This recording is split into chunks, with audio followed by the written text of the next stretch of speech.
A gente vai falar aqui nesse painel que é super importante sobre inteligência artificial, Big Data.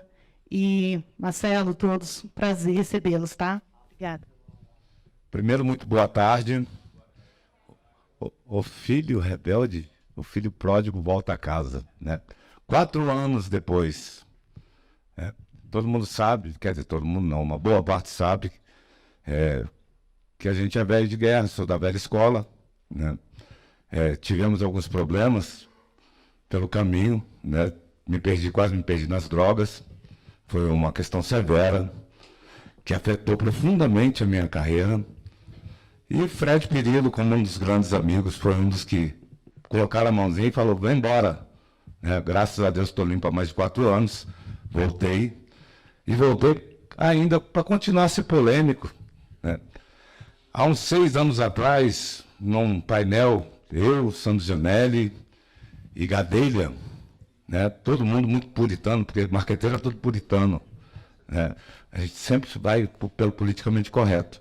Eu sempre fui politicamente incorreto, né? Eu sempre defendi os robôs, sempre defendi a questão da comunicação em massa, né? E aí o Gadelha falava, não sei o que eu falo, você usa robô. Como eu uso robô? Você não coloca lá no seu e-mail a resposta automática? Então você usa. Na verdade, a gente tem que rever uma série de conceitos. A gente, como comunicadores, como marqueteiros, como pessoas da imprensa, nós temos que rever vários conceitos e temos que deixar um pouco da hipocrisia de lado, né? Um grande marqueteiro, amigo e tal, quando a gente fala, porque campanha política, e eu falo de campanha política, é uma equação simples, né? É uma contabilidade. Você tem que ter mais votos que o adversário. Ou seja, o seu candidato tem que ganhar votos e o candidato adversário tem que perder. Simples. E aí a gente chama isso muito de lado B. E aí eu não estou falando de fake news, tá? Fake news é uma outra questão. Eu estou falando da questão de você mostrar os pontos negativos dos oponentes. Muito bem. Um grande marqueteiro, né, dizia, eu não faço isso. Você não faz? Você contrata para fazer? Se você contrata para fazer, o marqueteiro ou o gestor, você faz. Se você sabe fazer ou você operacionaliza direto, é outra questão. Então, assim, abandonando a questão ética, né, eu sempre vim, né, meio na vanguarda, sempre procurei inovação, né? Todo mundo pergunta, por que você não vai para a área de ensino e tal? Eu simplesmente tenho uma mente caótica. Eu jamais conseguiria dominar uma didática como do Fred. Eu olho o Fred, a didática dele perfeita, eu babo nos cursos do Fred, né? Levei ele para Cuiabá para ele fazer um curso. Eu babo. Por quê? Porque cada um tem seu jeito de ser, né? Muito bem, eu venho falar do assunto mais atual. E eu não estou falando mais de futuro. Nós hoje estamos dominados, literalmente dominados pela inteligência artificial.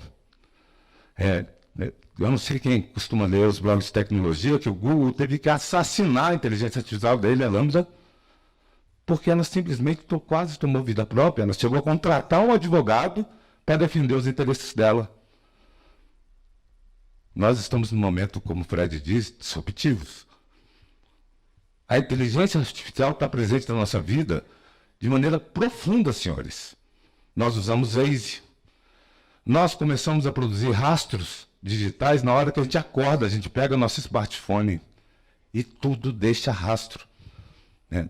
Eu escutei conceitos aqui de vários colegas que são da nova escola e assim, eu discordo profundamente de vários pontos que foram colocados dentro do seminário.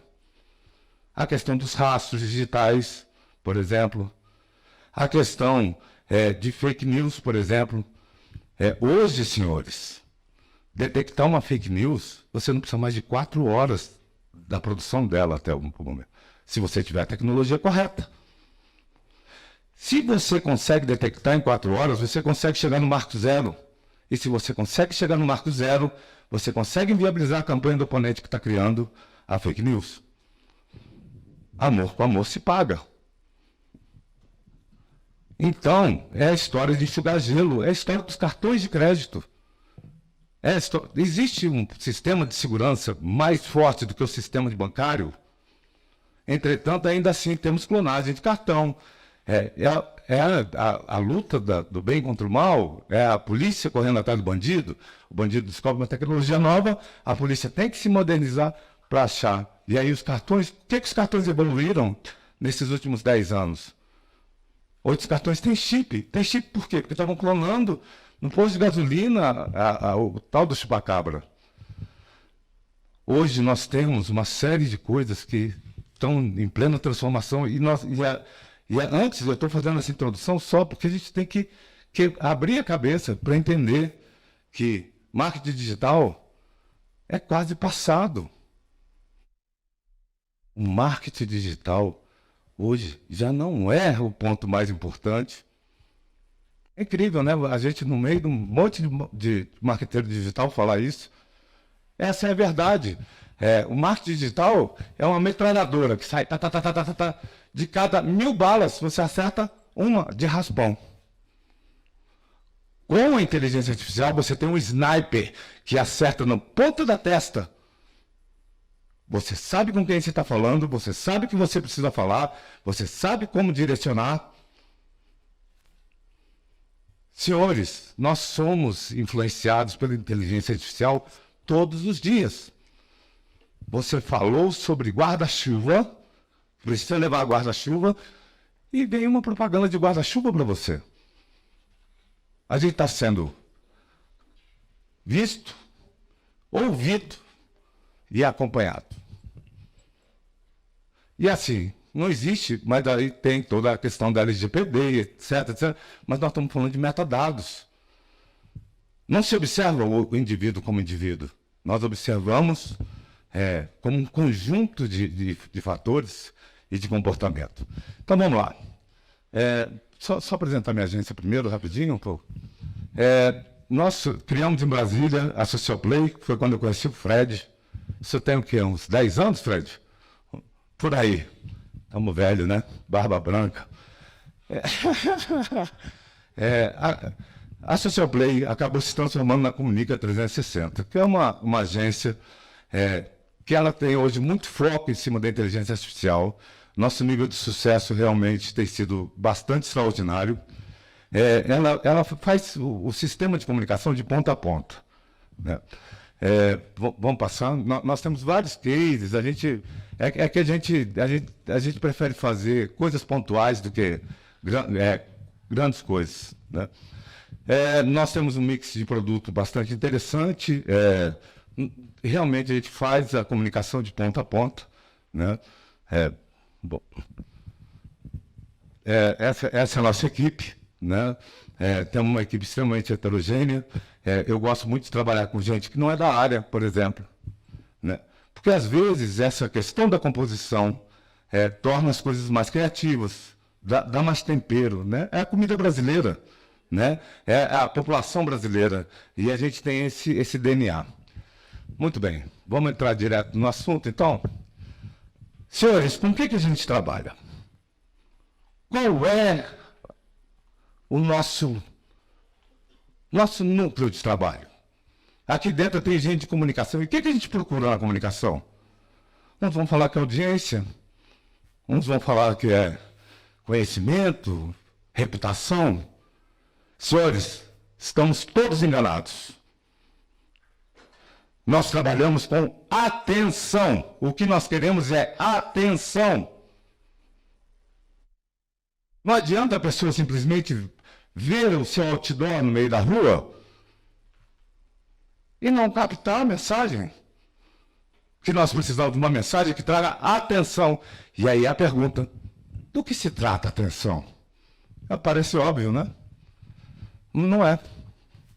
A grande maioria de nós que estamos nessa sala não entendemos o que é atenção. Nós estamos aqui, todo mundo tem a consciência da pessoa que está do lado da sala. Entretanto, a atenção é exatamente a parte cognitiva que está entre a consciência e a ação. E com a inteligência artificial, você consegue trabalhar neste meio, quase numa camada límbica, que é estourou, tocou o alarme de incêndio. Todo mundo vai levantar e vai sair. Que é um comportamento quase instintivo, que está justamente nesse linhame. Então, quando o Fred falou de manhã, a gente não estava aqui de manhã, mas estamos nos acompanhando. Por sinal, o online está super forte, né? A transmissão está muito boa. Então, a questão da atenção é a questão fundamental nossa. O Fred falava da questão do humor. Como é importante o humor. Na verdade, por que o humor é importante? Porque ela desfoca da questão normal. A gente tem tanta informação que a nossa audiência toda tem TDAH. Déficit de atenção. Se a gente não der um Rivotril, se a gente não agir como um Rivotril, nós não conseguimos prender a atenção do nosso público. Vamos lá, Paulo. Emergência. Eu vou só conceituar das três questões e vou passar direto para a gente não se alongar muito. O que é emergência? Todo mundo confunde emergência com urgência. A emergência é aquilo que surge. É aquilo que vem naturalmente. É a questão mais instintiva, é a questão... Por exemplo, os movimentos emergentes, os movimentos dos 20 centavos, ou os movimentos agora que ocorreram, são movimentos sem liderança. Ela está num processo que não é um processo racional, ela é quase instintiva. Os fenômenos emergentes são reais. Eles estão aí o tempo todo. E aí você tem os grandes fenômenos emergentes, você tem os pequenos fenômenos emergentes, só que eles são reais. E com a inteligência artificial é possível você identificá-los, é possível você prevê-los e é possível você influenciá-los. Por exemplo, você tem uma indústria hoje no país seríssima de fake news. E você tem um grupo que acredita piamente naquilo, replica aquilo piamente, por mais absurdo que seja, que isso está dentro dos fenômenos emergentes. E, por fim, nós chegamos à parte do sistema. Né? O que é sistema? Sistema é um conjunto de componentes que se unem ou que você organiza com um determinado objetivo. Quando você monta uma equipe, você está montando um sistema de trabalho. Uma equipe de campanha, você tem o redator, você tem o cara que vai... Cada um com o objetivo de produzir aquela comunicação. Hoje, senhores, com o avanço tecnológico, a gente consegue olhar milhões, bilhões de dados. Você consegue prever, por exemplo, você vai ao supermercado, toda quarta-feira você tem o hábito de ir no supermercado. Essa quarta-feira passada, ou futura, você nem sabe o que você vai comprar. Mas é possível, pelo seu padrão de comportamento, prever o que você vai comprar. Ou seja, os sistemas têm capacidade hoje de prever o nosso comportamento. Eu sou sociólogo, antes de ser marqueteiro, eu sou sociólogo. E aí conheci o Paul. O Paul é uma das pessoas mais inteligentes que eu conheci na minha vida, e olha que eu viajei esse mundo todo. Quando o Paul me provou que o comportamento é matemático, para mim, como sociólogo, foi terrível. Ele falou, o comportamento é matemático. Porque esse pessoal da matemática é meio doido. Por exemplo, isso aqui é uma base de análise binária, né? Uma matriz é uma matriz é uma planilha binária. Muito bem. Vamos supor que eu escolha o número 30. Né? Vamos supor que eu não saiba. Onde é que está isso? Está na base 2, na base 4, na base 8, na base 16. Só nelas. O que acontece? Por aqui, Eu dizendo para o sistema que está na base 2, na base 4, na base 8, na base 16, eu sei que é o número 30. O sistema vai saber que é o número 30. Base 2, a pessoa é contra a vacina. Base 4, ela é a favor do voto impresso. Base 8, ela é evangélica. Na base 16, ela é a favor das armas. Logo, ela é uma pessoa de direita, possivelmente bolsonarista. Agora, vocês imaginam alguma base dessa de 512 vezes 512, ou seja, milhões. Isso é o que o sistema faz. Eu vou concluir, para não tomar muito tempo dos meus amigos, só para vocês terem ideia, com esse tipo de comparação, aonde a gente usou o sistema, por exemplo, com o Manuel Pinheiro, em Cuiabá, que foi um dos grandes cases, às 9h40 da manhã de domingo, isso está registrado, nós ligamos para ele e falamos, você está eleito por tantos votos. Erramos por 312 votos. Isso aconteceu em vários pontos, eu estou falando só do Manuel Pinheiro para dar um exemplo. Ou seja, é possível prever o resultado da eleição hoje antes que ela termine. E isso, você fazendo acompanhamento dia a dia, você passa a ter sistemas que permitem saber como a nossa comunicação está sendo feita. Você passa a ter uma bússola que te dá a direção exata. No fenômeno emergente, nós temos uma boiada.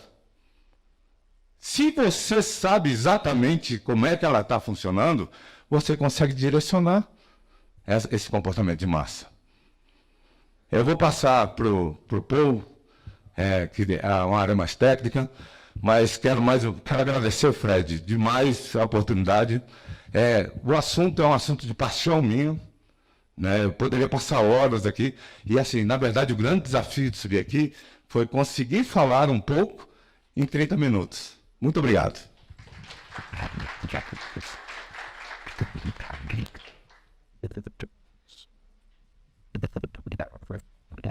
Boa tarde. Primeiro, eu quero agradecer a todos aqui e eu vou tentar ser o mais breve possível. O sistema é bastante denso, tá? São mais de 6 anos de trabalho, 17 equipes ao redor do mundo, 80 milhões de linhas de código. A gente avalia de 150 a 170 milhões de pessoas momento a momento. São 8 gigas de texto por segundo.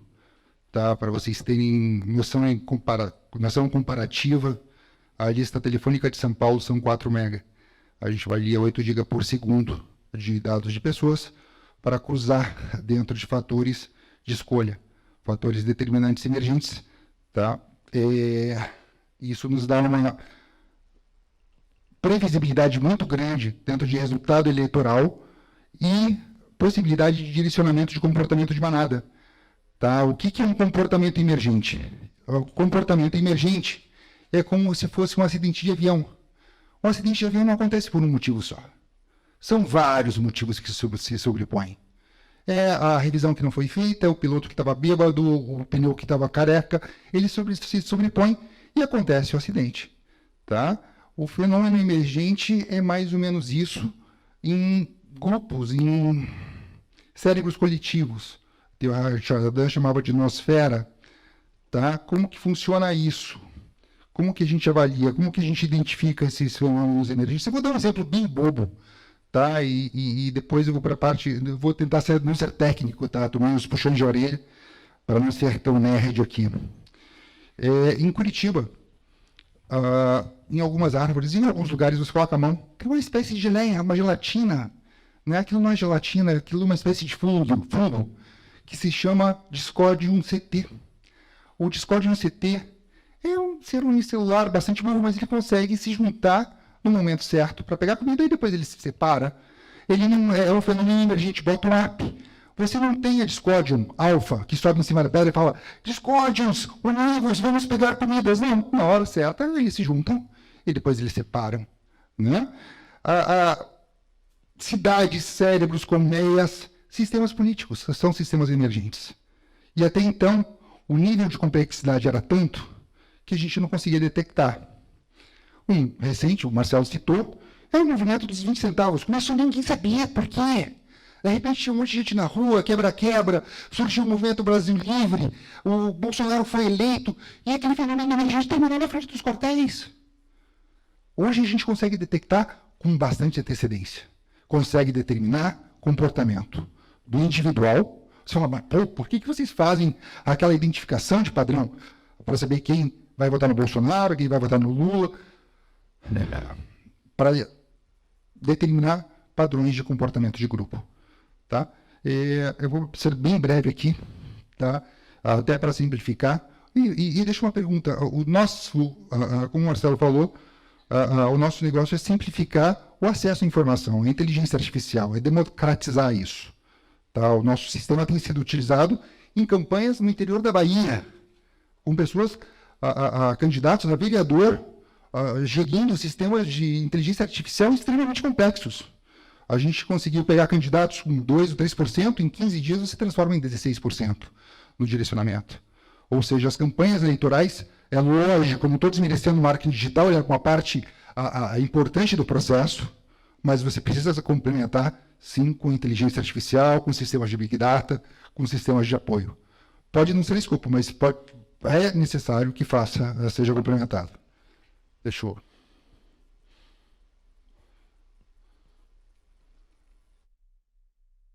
Ó, 10 para o negócio aqui. Aqui é sobre a Neoplace. E aqui eu não vou falar da empresa, de onde surgiu ela, é uma empresa de 97, a gente geriu vários projetos. A minha área é Direito, Engenharia e Jornalismo. Me especializei em Internet lá e sempre tive uma das primeiras empresas de pen testing, ou seja, quebrar códigos, identificar padrões, sempre esteve no CRM da empresa. Daí que surgiu o escopo. Mas ele surgiu de uma forma bem mais engraçada. Tá? Uma das teses que eu estava fazendo muito tempo atrás, 1830, na época do Orkut, acho que vocês lembram do Orkut, né? Eu estava com a minha esposa e a gente foi na casa de uma amiga. E na casa dessa amiga, ela esqueceu o computador aberto. Como bom retardado, quando ela saiu na frente do computador, eu fui pro computador dela e vi que ela estava fazendo uma discussão boba sobre direito dos animais, essas coisas todas, e por acaso era uma discussão sobre baleias. Eu era retardado. E escrevi, eu não gosto de baleias, elas saem do padrão estético, elas são gordas, a gente come na água, por isso que a água é salgada. Eu escrevi um monte de besteiras. Era uma brincadeira. No outro dia, ela tinha 3 mil mensagens de haters, pessoas odiando e tal, sua monstra. Você não gosta das baleias? Eu falei, cara, isso tem potencial. Eu estudava inteligência coletiva, eu falei de Teilhard de Chardin, mas a burrice coletiva é muito mais legal. Aí eu fiz. Até falaram, pô, não conte isso. As pessoas vão te odiar. Ok. Eu conto.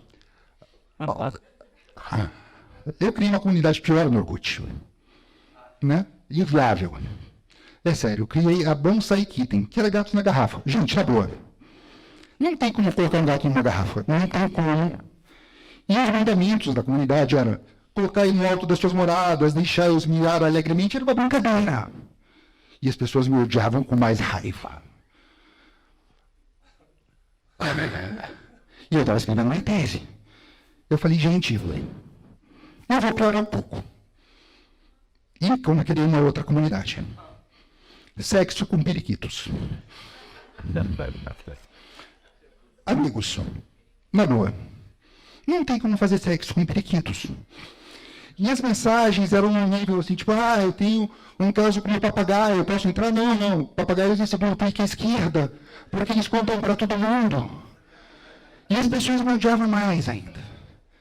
E eu comecei a identificar esses padrões. Né? E nessa época, um pouco antes, eu tinha feito uma experiência. Né? Eu tinha primórdios da internet, meu primeiro e-mail não tinha nem arroba, eu sou velho. Quase quanto que fiz easy. Né? Não tanto. Eu tinha que replicar esse e-mail. Quando surgiu um negócio meio, eu tinha que mandar para... Eu tinha meia dúzia de pessoas que tinham e-mail na época. Então, simples, manda um e-mail vazio para mim mesmo, com o endereço de todo mundo. Só que não ia mandar um e-mail para todo mundo vazio. Eu só escrevi embaixo, gente, isso foi em 1812, tá? Em apoio ao movimento homossexual, eu vi esse e-mail para um amigo viado. Eu recebo esse e-mail até hoje. Ele fica rodando. É lógico que você agrega padrões de identificação de comportamento, de tráfego e tal, tráfego e tal, mas foi a partir daí que começou a surgir o interesse na identificação de padrão, na identificação de comportamento. E a gente tem vivido isso. Todo mundo tem um grupo de WhatsApp, todo mundo esse ano brigou por política, todo mundo entrou em discussões absurdas. E eu sinto dizer, vocês têm sido manipulados desde 2017. Boa parte dessas ações foram friamente calculadas. Tá? E a gente tem um menu. Deixa eu só, eu estou falando besteiras aqui. A gente tem, eu juro que nossa apresentação é técnica, as ferramentas são muito legais. Então, no chat, o Max vai responder as perguntas de forma muito objetiva e apresentar os cases e as ferramentas. Então, se alguém tiver interesse, por favor, converse com ele. Ele está online respondendo todas essas informações, todas essas dúvidas. Exato, no Zoom. Tá? Então, onde que eu estava, Sinise? Desculpa. Você, Tá. Hã?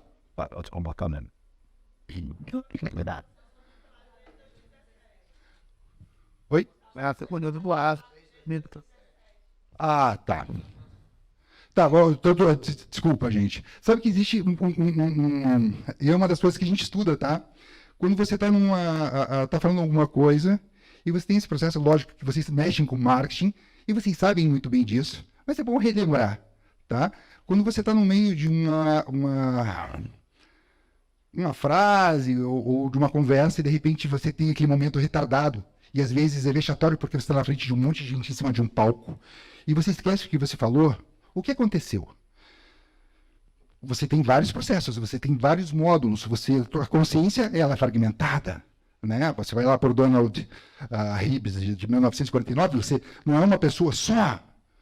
Então, o processo frontal está falando uma coisa, o límbico tem acesso a uma informação que te incomoda, que te impactou de forma negativa, que te incomodou, como no caso do negócio de 2017, a gente atuou nisso e foi pesado, foi ruim. Isso faz uma liberação de adrenalina, o córtex, isso é besteira, e de repente ele percebe a adrenalina que demora 30 segundos para liberar. É o momento que você, caraca, o que eu estava falando mesmo? Então eu peço desculpas, porque realmente eu também estava imerso nesse processo de manipulação de 2017. Tá? Hoje a gente pode mitigar isso. Tá? Hoje você pode combater as fake news. Hoje a gente tem um sistema de identificação, de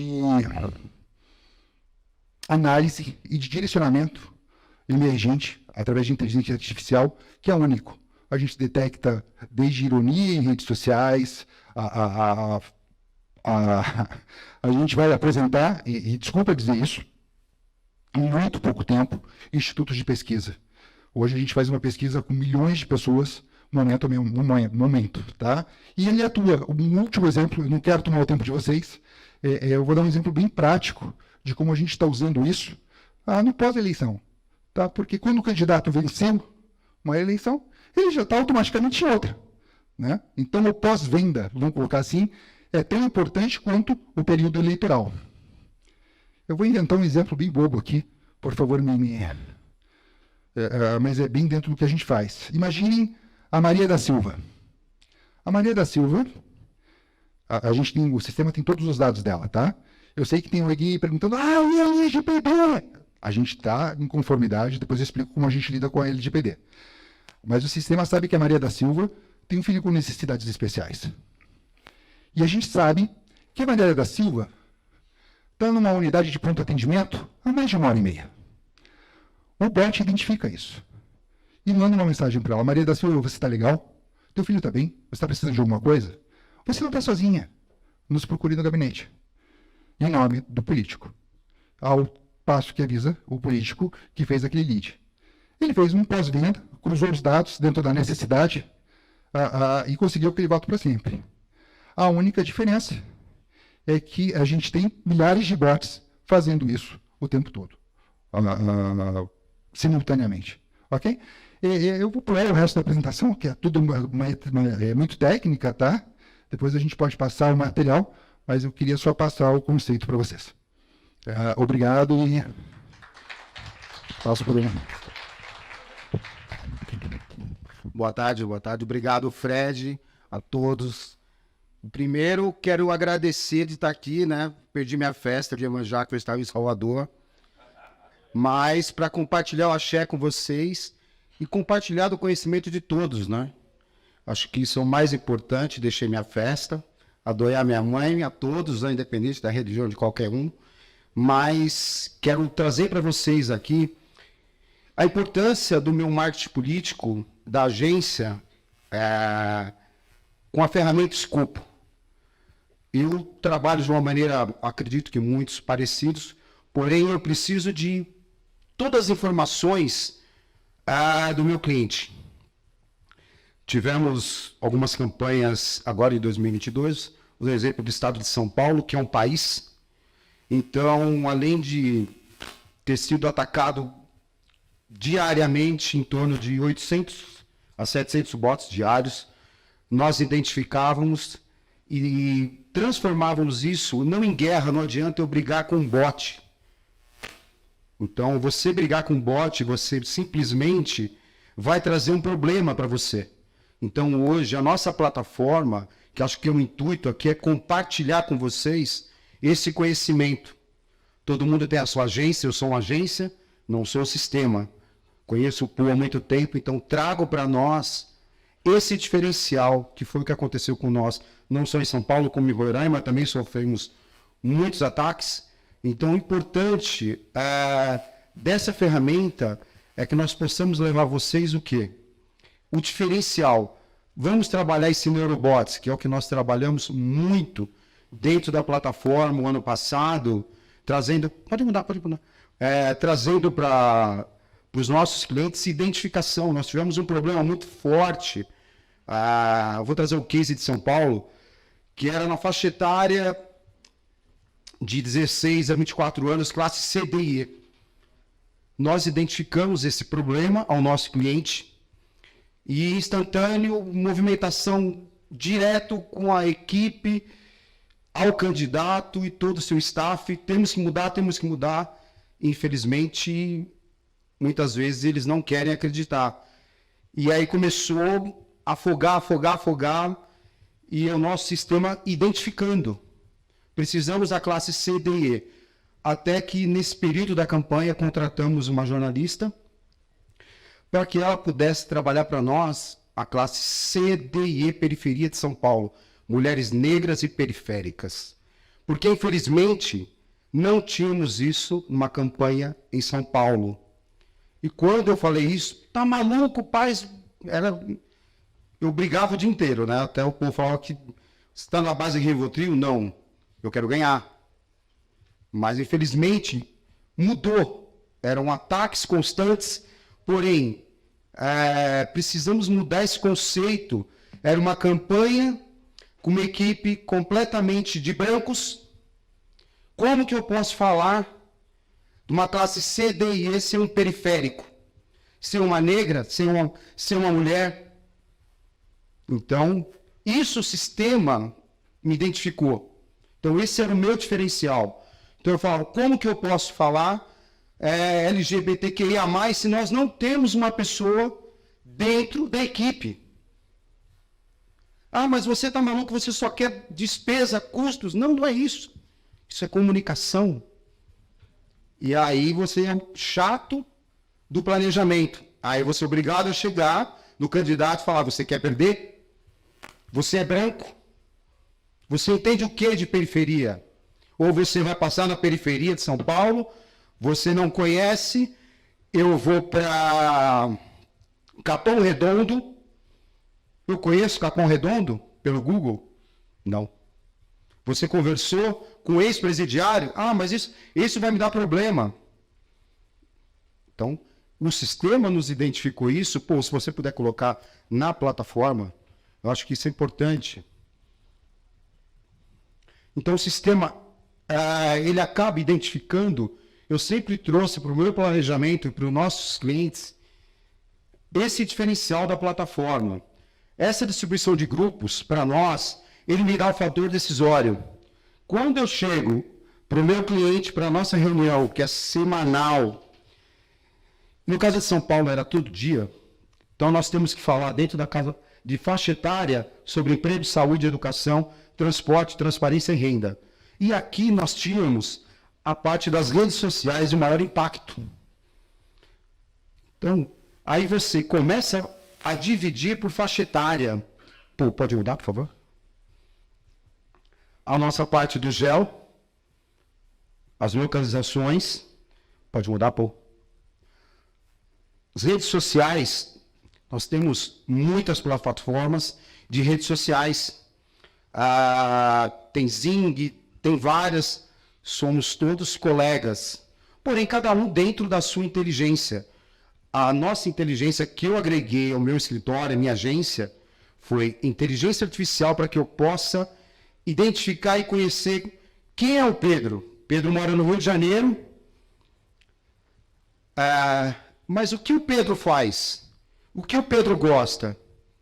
Você está invadindo a vida do Pedro? Cada um entenda do jeito que for. Eu não estou invadindo a vida de ninguém. Eu estou identificando quem é o Pedro. Por quê? Como que eu posso identificar quem é o Fred? Então, eu tenho que conhecer o meu eleitor. Identificar dentro desse colégio eleitoral a quantidade de votos que o Pedro teve em Nova Iguaçu. Dentro desse bairro, e fazer um comparativo. Levantou esses dados, eu levantei o eleitorado, jogamos para a plataforma, transformamos isso em personas ativas. Porque como que eu vou trabalhar o meu sistema apenas comprando dados? É fácil. Você compra, aí vem CNPJ, isso não me interessa. Como que é seu nome? Davidson. Como que eu vou saber quem é o Davidson? Você é de que lugar? Do Ceará. Como que eu vou fazer em Fortaleza? Se eu não conheço, eu compro uma base de dados. Eu preciso entender esse eleitorado. Trazer esse eleitorado para mim. Eu vou colocar para falar um jornalista com um gari? Cara, não vai bater muito certo. Eu vou falar de Acarajé com o Pro, que é de Curitiba. O cara vai mandar para o inferno. Então, essa não é a pegada. Então, nós vamos transformar. Quando vem isso, daí eu falo para o Paul, eu preciso identificar as pessoas dentro do padrão desse cliente, desse estado. Então, vamos trabalhar os robots. É uma doméstica falando num grupo de domésticas, de patroas e assim por diante, de jornalista falando com jornalista. Mas você entra num grupo fechado? Entro. De que forma? Aquela tabela binária. E aí, cada um dentro da sua plataforma, da melhor maneira possível. Agora, eu preciso entender quem é o meu eleitorado. Como que eu identifico o meu eleitorado? Hoje, desde as eleições municipais passadas, eu estou com o Paul, e eu sempre identifiquei, o caso que ele falou, é do interior da Bahia, na região oeste de Irecê. Nós antecipamos uma campanha numa cidade que se chama Uibaí, tem 13 mil habitantes. E o sistema, na eleição passada municipal, identificou. E na cidade de Centro-Sé, com um mês de antecedência, nós falamos para a prefeita, você está eleita. Então, assim, são cidades pequenas. Lógico, e quando você trabalha em um volume maior, a compilação de dados é faraônica. Então, mas isso é caro, isso é absurdo, já foi. Agora, nós estamos aqui para compartilhar isso com esses colegas que estão aqui. Tem um mundo para todos. Não é pela plataforma é minha. Não, cada um tem o seu cliente, sua maneira de agir. Eu trabalho em qualquer estado. Não vou invadir ninguém. Agora, nós precisamos de informação. Precisamos de dados. Tivemos, e são alguns deputados, que aí nós passamos... Está fechado aqui, né? Tá. Passa o próximo. Aqui são os bots, o exemplo de um. é um bot ativo, de repente vai falar sobre um problema, aposentadoria dos funcionários públicos do Estado de São Paulo. Automaticamente, nós temos alguns bots que vão começar a conversar com essas pessoas. Aí eu tive cliente, inclusive do Distrito Federal, falar para mim, mas eu preciso que você bata. Falei, então não é o que eu faço. Eu não estou aqui para bater. A nossa inteligência artificial não bate. Se você quer brigar com um bot, contrate outra pessoa. Então nós estamos aqui para construção de persona. Porque não adianta eu construir essa legitimidade através do ódio. Não deu certo. E nós falamos isso no começo do ano passado. Nós fomos procurados e cada um dentro da sua ideologia, e eu peguei e falei, eu não quero trabalhar e pronto, eu tenho meu pensamento. Então eu acho que não vale a pena. O que a gente precisa realmente é de uma equipe virtual, de bots, fora da equipe que todos nós temos dentro da nossa agência. Agregar um valor que eu possa entrar dentro de um WhatsApp, de um Telegram, de um Messenger, do Instagram, de um TikTok, e envio de SMS. Mas ainda é SMS? Sim. Fizemos campanha também na Bahia, em Roraima, e muitas pessoas não têm acesso à internet. A loucura que você está falando, não. Nós temos esses dados, inclusive, encaminhados aos clientes, que não temos, e ainda tem pessoas ainda com o telefone analógico. É uma vergonha. É uma vergonha. Então, precisamos também. As pessoas acessam. Quem tem o hábito de receber o SMS, ele vai olhar. Então, não podemos dispensar nada, fora as nossas campanhas de display, que também disparamos através da plataforma. Que eu acho que isso é o mais importante. E os nossos bots, ele tem cara crachá. Se você ligar, vai cair na caixa postal. Isso é o mais importante. E ele tem o RG, tem o CPF, tem o nome. Ele vai se comunicar. Então, ele é um neurobot. Ele vai conversar com você. Ele vai te trazer informação. Eu não preciso falar de política dentro de um grupo de WhatsApp. Primeiro, eu preciso entender quem são as pessoas que estão lá. E o meu bot, aí sim, dentro de um grupo, hoje que teremos 5.000 dentro de um grupo, de repente, esse grupo me interessa apenas 50 de 5.000, que são os maiores impressionadores. Esse me interessa. E podemos trabalhar também a nossa plataforma dentro de mini blogueiros, porque as pessoas querem, eu vou trazer um cantor XYZ, ou um blogueiro tal. Já pensaram em trabalhar mini blogueiros, pequenos blogueiros, e ativando a inteligência artificial junto a eles? Isso nos traz muito mais valor para a nossa campanha. As ferramentas, já falei. As ferramentas, não adianta eu entrar em cada uma delas, mas eu quero abordar uma a vocês, que são padrão para os nossos clientes. Nós fazemos uma blindagem de CPF e de CNPJ. Por quê? Todo mundo deixa um rastro. Não adianta. Mas eu tenho 3 telefones, está no nome da Maria, de José, seja de quem for. Sempre vai deixar um rastro. Então, nós blindamos esse CPF do nosso cliente, para que outras pessoas não possam invadi-los, adentrar as suas intimidades. Mas e a lei de proteção? Está dentro da lei de proteção. Simplesmente estamos blindando os nossos clientes. Fizemos isso com todos os 5 estados. Trabalhei em 5 estados, fizemos isso dentro dos 5 estados. Então é muito importante, porque a maior experiência foi o ataque que nós sofremos, que foi a primeira vez, eu acho que, não sei se será na próxima, o que ocorreu em São Paulo. A equipe trabalhando, você tendo que trazer pessoas de fora para poder combater neurobot e fake news. Fake news era diário. Você acordava, coordenador da campanha do Estado, ligava, pelo amor de Deus, amanhã tem debate, como é que nós vamos fazer? Está cheio de fake news. Cara, já derrubou 800. Mandávamos um relatório, caiu 800 bots. Mas você não vencia. Então, assim, esse ódio, hoje, eu acredito, pais, eu não trabalho fake news e ódio. Eu trabalho, e eu vou descobrir o problema do meu opositor. Agora nós vamos ter a campanha municipal. Então, tenha certeza que se eu trabalhar para a situação, a oposição eu vou levantar dele até a terceira geração. Sem fake news. Porque eu destruo dentro das suas inverdades. Agora, trabalhar dessa forma, não tem como. Então, eu acho isso importante. Não tem como adentrar todas, mas eu acho que dá para vocês olharem. Também depois a gente pode disponibilizar, né, esse material e o acesso à plataforma.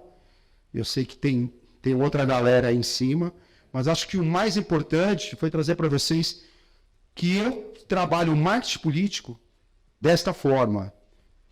Eu levanto todos os dados, zona eleitoral por zona eleitoral, eleitor por eleitor, transformamos isso em pessoas ativas. Não adianta você sair atirando para todo lado. E o que me trouxe êxito em algumas campanhas, lógico que eu também perdi, porque se fosse tão fácil você ter uma plataforma e você lograr êxito em todas, seria muito fácil. Eu quero 70 milhões só para trabalhar com uma pessoa. Mas não é isso. Então, acho que o mais importante é transformar esses dados em pessoas diretas e ativas. Muito obrigado. Desculpa aí a delonga.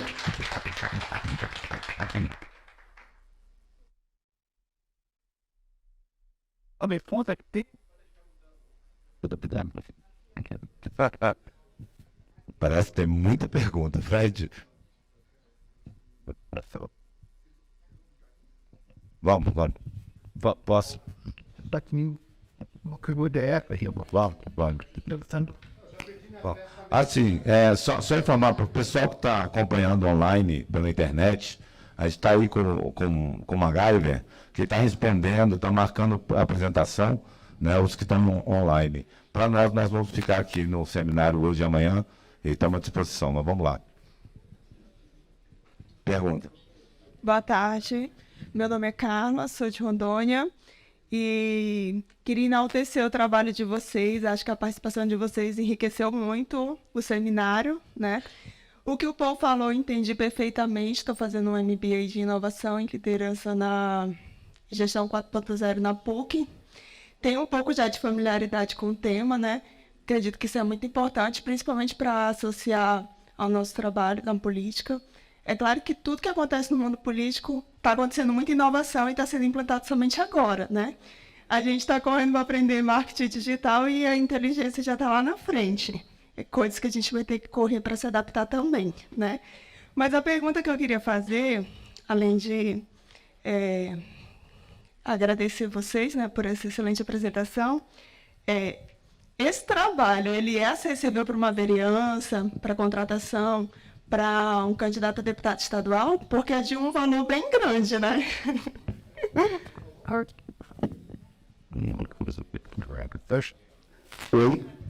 Com certeza. Como eu te falei, eu trabalhei numa cidade, depois procura no mapa, ela existe. Chama-se, uma delas ali da região oeste da Bahia, próximo a Irecê, que é a capital do feijão. Trabalhamos um vereador e um prefeito. Ele teve suporte. E a gente sabe que um salário de prefeito, de vereador lá é R$5.000, uma miséria.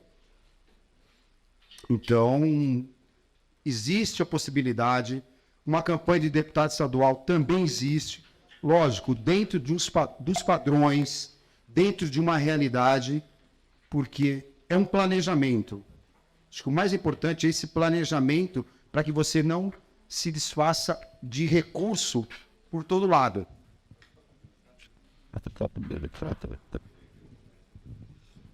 Só para complementar rapidamente, a gente trabalha dentro da proporcionalidade. Então, se você tiver uma padaria e a gente já faz uma coleta muito grande de dados, você vai ter um custo para a inteligência artificial de uma padaria. A gente democratizou o sistema. Então, a gente tornou, é o primeiro sistema de amplo espectro que democratizou o acesso a esse tipo de ferramenta. Ok? Obrigado pela pergunta, vai estar excelente. Bom, deixa eu começar dizendo que eu estou muito impressionado pelo que eu estou vendo aqui. É muito interessante ver a evolução de algumas coisas que estão acontecendo. Eu estudei profundamente Cambridge Analytica. Eu acho que a gente está falando a mesma coisa aqui. A grande ferramenta que estou vendo aí, vocês falam muito em identificar o comportamento. Uma vez identificado, conduzi-lo. Pode usar a palavra que quiser, mas vou usar conduzi-lo, para influenciá-lo. Uma das maneiras principais dos engenheiros do caos de trabalhar isso é através do medo e do ódio. E daí se conecta ou não as fake news. E aí vocês falaram assim, não, a gente não trabalha com ódio, mas eu vou trabalhar contra o meu rival. O meu ponto é o seguinte, a minha grande pergunta, e eu fiquei bastante curioso e mexido com essa apresentação, é perguntar dos limites éticos de vocês, porque é individual. Você fala, eu não trabalho com ódio, mas essa campanha a gente viu o ódio do bem, depende do lado que você estava. Então, como fazer, lidar com essa questão ética, ao mesmo tempo pensando nisso como uma mitigação jurídica, porque isso é poderoso demais para incomodar muita gente. Então eu queria entender como é que vocês estão pensando esse lado aí. Eu até me apressei. Rodrigo Gouveia. Rodrigo, eu agradeço a pergunta. Eu até me adiantei pegar o microfone aqui que nem um maluco, tá? Porque merece uma resposta um pouco mais técnica a isso. Primeiro, a gente está trabalhando com todos os nossos clientes, eles têm uma característica comum, né? O cliente, público e tal. São todos humanos. Eles têm idiosincrasias, etc. E todo gerenciamento, vocês vão ver depois mais fundo, a gente trabalha com neuromarketing,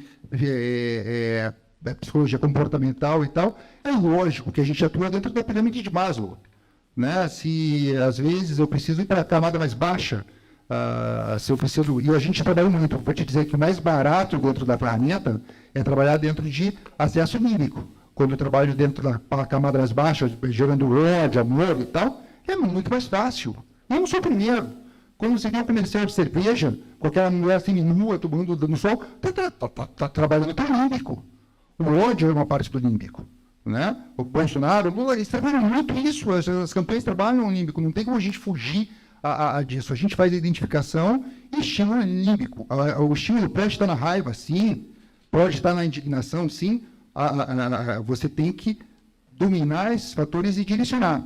Dentro do limite ético, dentro do direcionamento. Quando você vai no mercado e os doces estão embaixo do fio pega, você tem um direcionamento de ação, né, dentro da atenção da criança, como o Sinise falou, e está dentro do padrão ético. Está no limite, você detesta aquilo. A criança vai ficar acordada a noite inteira enchendo o saco, mas o mercado não cometeu nenhum. A gente está exatamente nesse limite.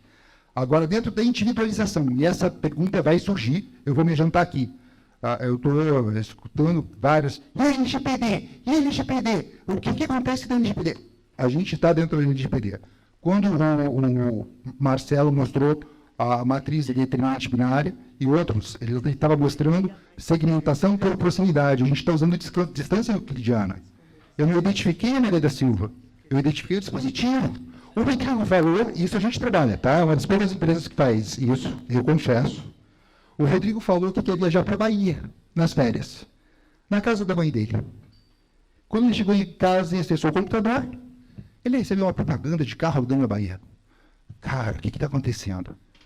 O teu telefone está associado ao roteador da casa da tua mãe, o dispositivo tem um meta-rastro. Eu não identifiquei, Rodrigo, eu identifiquei o dispositivo para mandar informação. Eu não individualizei os dados, então eu não violei a LGPD. Mais um ponto, completando. Mas você cruzou o dado na linha, então você individualizou isso. Entendi. Exato. Eu estou no limite. Mas qual é a insegurança jurídica? Como vocês vão lidar com isso? A gente lida, em 2018, nós ficamos 18 meses proibidos de ter redes sociais. Tá? A gente foi processado pela Meta, pelo Google e tal. Tá? Tem mais. E hoje nossos servidores rodam dentro da mesa, só para dizer que está dentro do limite ético. É rápido. Olha. Tá. Só rapidinho. Bem rápido. Eu trabalho com projeto social e tinha uma base de dados de 38 mil. E aí uma pessoa lá em Salvador me convenceu a pegar essa minha base e fazer isso, porque ia alcançar mais gente e tal e tal. Só que no final roubaram minha base de dados e foi para outras pessoas. Então, qual a segurança que a gente tem?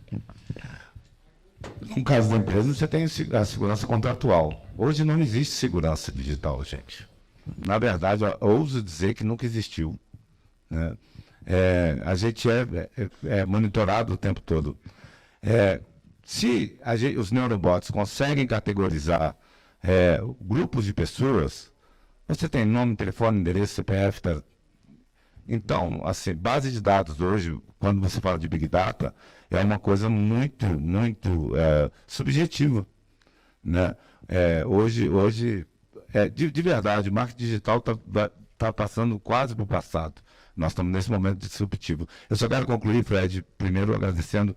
Gente, eu quero encerrar com um exemplo. Um bisturi é um bisturi. Na mão do médico, ele salva a vida. Na mão do bandido, ele tira. Muito obrigado, gente. Obrigado, Evan.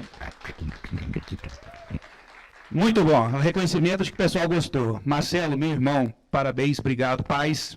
Obrigado. Paul. Isso aqui não foi um pitch de apresentação de ferramentas, foi uma palestra sobre um tema atualíssimo, inteligência artificial. E, claro, existe uma ferramenta, Escopo, né? E estão à disposição para que vocês possam conhecer mais. Desculpa a questão do tempo, é que existe uma programação, né? Tem o pessoal em casa, mas eu acho que cumpriu o objetivo brilhantemente. Obrigado, pessoal.